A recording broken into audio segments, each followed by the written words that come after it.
Assalamualaikum warahmatullahi wabarakatuh. Waalaikumsalam warahmatullahi wabarakatuh. Selamat sore dan salam sehat untuk kita semua. Pada hari ini pertemuan ke-7 mata kuliah Statistika Non-Parametrik. Kita akan bahas tentang uji McNemar dan uji median.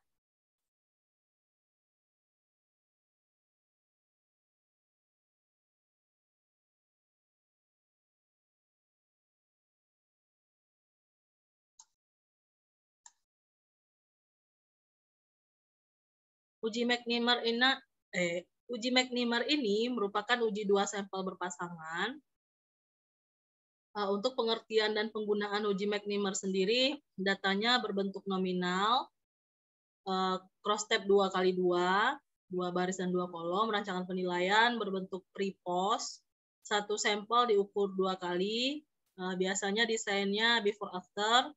Hipotesis penelitian merupakan perbandingan antara nilai sebelum dan sesudah ada perlakuan atau treatment, bertujuan untuk membuktikan adanya perubahan atau tidak adanya perubahan setelah diberi treatment atau intervensi tertentu.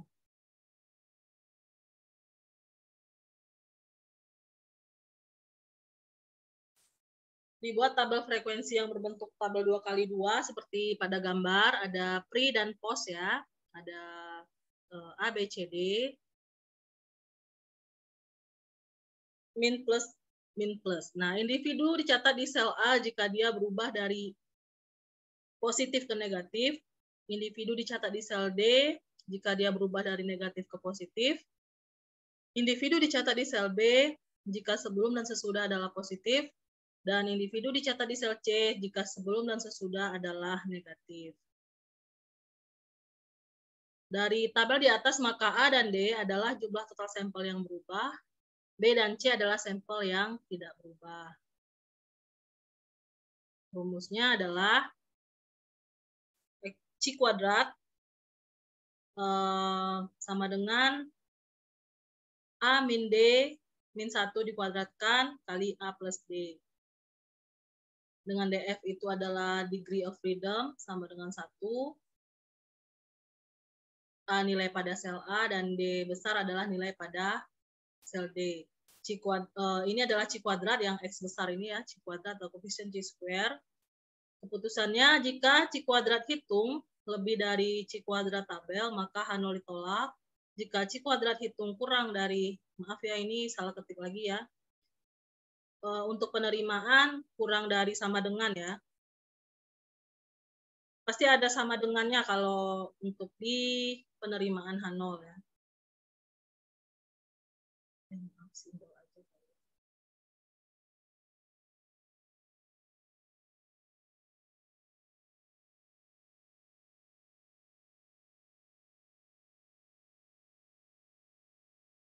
Nah, jika C kuadrat hitung itu kurang dari atau sama dengan C kuadrat tabel, maka H0 diterima. Contoh, seorang peneliti ingin mengetahui pengaruh iklan terhadap pembelian alat bantu jalan. Sampel diambil secara random sebanyak 200 pasien. Sebelum iklan diluncurkan, terdapat 50 pasien yang membeli alat tersebut dan 150 tidak. Setelah iklan, ternyata dari 200 orang tersebut terdapat 125 yang membeli dan 75 tidak membeli.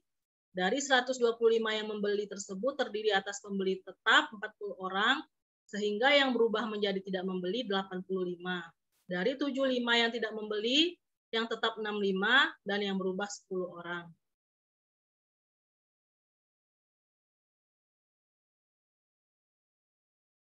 Maka hipotesisnya, H0, tidak ada perbedaan penjualan alat bantu jalan sebelum dan sesudah pemasangan iklan. HA atau H1, ada perbedaan penjualan alat bantu jalan sebelum dan sesudah pemasangan iklan. Sehingga dapat kita lihat cross tab-nya seperti ini. Sebelum ini membeli 50, tidak membeli 150, sudah iklan. 40 plus 85, 125, 40 tetap, 85 berubah, 65 plus 10, 65 tetap, 10 berubah, totalnya jadi 75, total keseluruhan adalah 200. Nah, cross tab-nya seperti ini. Kalau yang ini adalah keterangan transisi dari si pembeli ya. Kalau yang ini cross tab-nya seperti ini. Sehingga C kuadratnya atau C square hitungnya, maaf yang ini tadi per ya. Yang rumus di atas itu. C kuadrat hitung adalah AD min 1 dikuadratkan per A plus B. Sama dengan 85 min 10 min 1 dikuadratkan per 85 plus 10. C kuadrat sama dengan 57,642. Dengan ketentuan DF-nya adalah K min 1, B min 1. Karena 2 kali 2, 2 min 1. Cross tab-nya 2 kali 2. Jadi 2 min 1 dikali 2 min 1 sama dengan 1. Maka diperoleh C kuadrat tabelnya adalah 3,81. Ini tabelnya.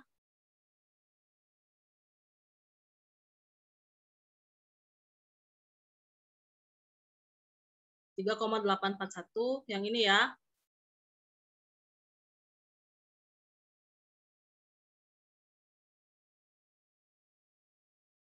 Yang di bawah 0,05 karena alfanya gunakan 0,05. Nah, berdasarkan penghitungan tersebut, maka C kuadrat hitung lebih besar dari nilai tabel atau 57,642 itu cukup besar, lebih dari 3,84. Hal ini artinya H0 kita tolak. Kesimpulan, terdapat perbedaan penjualan alat bantu jalan sebelum dan sesudah pemasangan iklan. Ini tabelnya.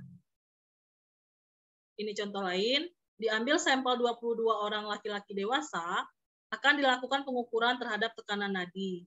Mereka diminta untuk melakukan olahraga ringan. Kode 1 itu tekanan nadi normal 70-80 kali per menit.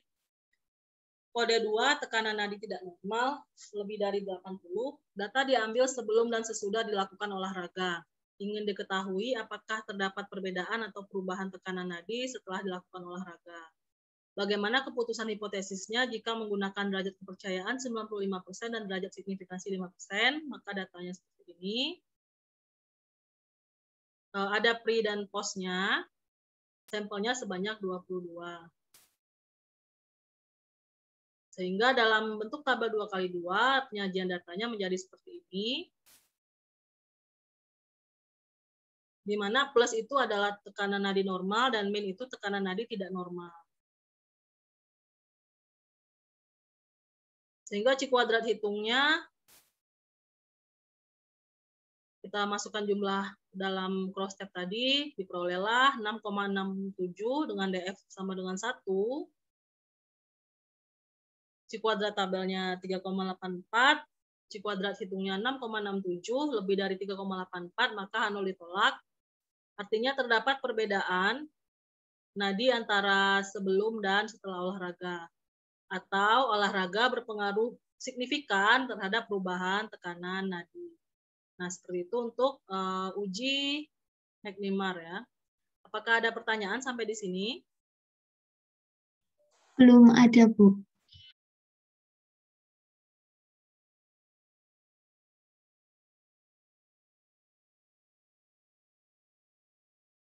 Kita ujiannya Sabtu ya, Hanif? Sabtu sore, Sabtu sesuai jadwal nggak apa-apa, Sabtu siang berarti ya. Jam berapa ya, Bu? Kenapa? Jam berapa? Kalau jadwal itu bukannya kita jam 1 atau jam 2 ya, hari Sabtu. Oh iya. Kita pakai quizzes ya. Jadi dalam bentuk pilihan ganda. Ntar ada deh isian singkatnya 5 gitu. Atau 3 isian singkat, kalau pilihan gandanya sekitar 10, paling banyak 20 ya. Materinya dari awal ya, Bu? Iya, materinya dari awal pertemuan 1 sampai hari ini. Nah, kita lanjut ke uji median ya. Kalau kuisis itu biasanya waktunya cepet banget, Bu. Itu minta waktunya jangan terlalu cepat bisa ya, Bu? Kenapa? Kurang kedengaran suara Utami? Kalau pakai kuisis itu biasanya kan waktunya cepet banget ya, Bu?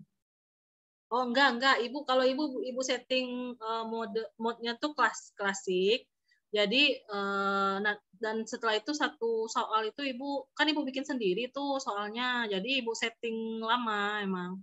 Iya, oh iya, sudah Bu. Waktunya ibu setting lama per butir soal. Terus juga di saat klik gamenya, klik kuisnya, ibu juga klik mode klasik. Jadi mahasiswa walaupun menjawab lebih dari waktu yang ditentukan juga tetap masih tidak beralih soalnya. Oh iya Bu, soalnya sering banget kayak gitu Bu, terlalu cepet gitu, seret gitu, oh udah. Nah, itu mode ujian digunakan oleh dosennya. Jadi kalau mode Iya. ujian emang harus sesuai dengan waktu itu. Kalau nggak Mm-mm. sesuai dia beralih sendiri soalnya. Oke, kita lanjut ke uji median sebentar ya.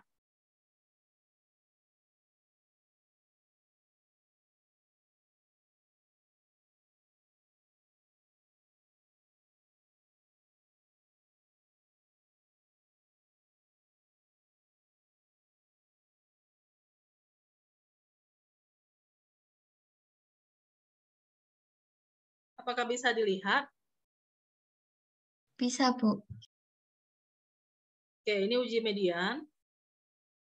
Uji median ini didasarkan pada perbedaan frekuensi dua kategori, data skala ordinal, frekuensi harapan lebih dari 5, memanfaatkan median dalam membandingkan kedua populasi, distributionnya free statistics, asumsinya acak independen sebaiknya jumlah sampel lebih dari 30. Maksudnya distribusi free statistik ini semua distribusi bisa dan karena dia simple, tidak banyak asumsi, makanya uji median ini digolongkan ke dalam statistika non parametrik. Langkah-langkah analisisnya, susun hipotesis, H0 MA sama dengan MB, H1 MA sama dengan MB, dengan kata lain, median sampel dari populasi pertama itu MA, MB ini adalah, maaf ya ini MB ya, median sampel dari populasi kedua. Lalu gabung semua data kedua populasi dan urutkan dari dari nilai terkecil atau nilai terendah ke nilai yang terbesar. Lalu cari median gabungannya, kelompokkan dari kedua populasi, data yang berada di atas dan di bawah median. Lalu susun tabel kategorik, sampel 1, sampel 2, seperti pada gambar. Nilai lebih dari median dan kurang dari median. Lalu kita hitung chi-square-nya. Chi-square hitung sama dengan N dikali AD min BC dikuadratkan plus A plus B plus C plus D kali A plus C kali B plus D. Ini mirip sama rumus yang kemarin ya, yang pertemuan pekan lalu. Tolak H0 jika chi kuadrat hitung lebih dari chi kuadrat tabel. Contoh, penelitian dilakukan untuk mengetahui apakah ada perbedaan waktu konsentrat plasma pada subjek normal dan hepatitis. Normalnya seperti ini, dan hepatitis seperti di sebelahnya. Jika kita gunakan langkah-langkah manual,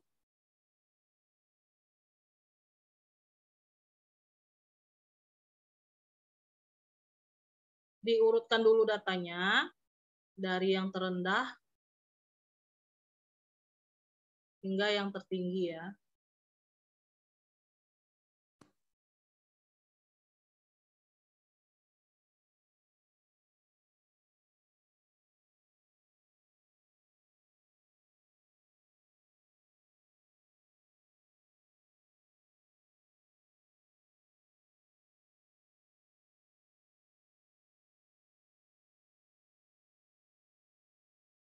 Jadi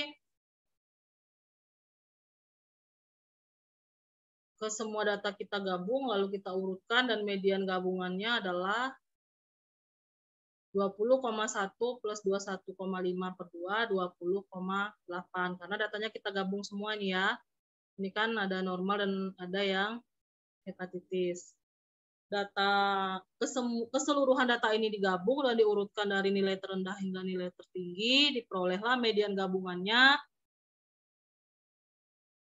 20,1 plus 21,5 dibagi 2, diperolehlah 20,8.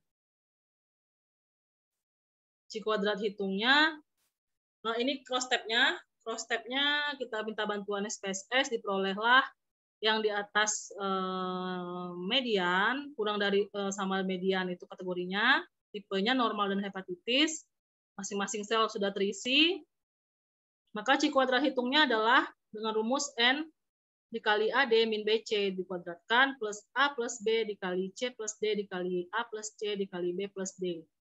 Diperolehlah 28 dikali 12 dikali 6 dikurang 2 dikali 8 dikuadratkan per 12 plus 2 dikali 8 plus 6 dikali 12 plus 8 dikali 2 plus 6 sama dengan 2,8. H0 diterima alias H0 tidak ditolak karena C kuadrat hitungnya kurang dari C kuadrat tabelnya.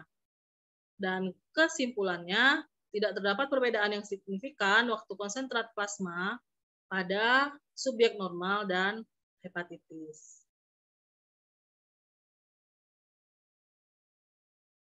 Ini bisa dilihat juga hasil SPSS-nya juga mendukung seperti itu ya. Eksaksinya ini 0,209 melebihi 0,05, lebih dari 0,05 sehingga H0-nya diterima.